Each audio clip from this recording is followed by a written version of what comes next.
If there is sex sold for money involving a young person under the age of 18, that's human trafficking. But human trafficking is also for those who are 18 or older, where there is force, fraud, or coercion. I've got a young woman here with marks up and down her wrist from the shackles because she was shackled to a bed.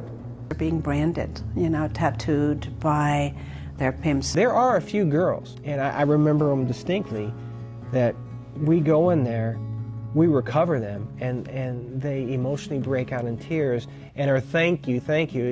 But the thing that we see more of is going to be the fraud, where they're promised something and then it's not at all what they imagined. And the challenge is, if you remember how we talked about the process, they come from an environment, whether it's a street or they were groomed at home. But that grooming, depending on how in depth and how long that grooming process is, that is hard to overcome.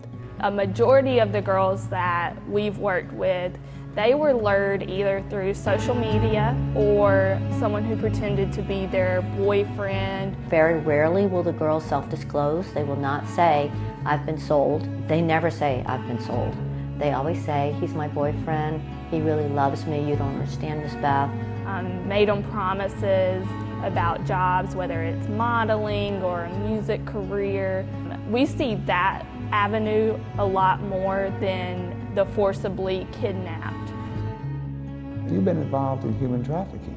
You've been brainwashed. You've been told, don't go to authorities, don't go to social service agencies. One girl in particular, she wanted to keep saying that she made this choice, but she was being trafficked because she had a pimp and he was taking every bit of the money. She was terrified of him.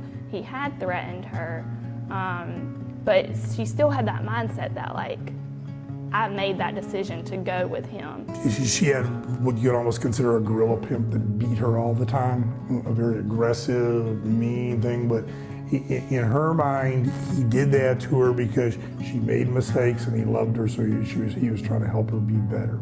And that's what she was convinced of. The pimp or the trafficker's goal is to absolutely remove the identity from that female, where she literally has to have permission to eat, to sleep, to go to the bathroom, to move, to do anything. Until you've sat down and talked with someone and got to know them, spent time with them, didn't judge them, you're never going to know the whole story. Faithless love is blind to the victims left behind.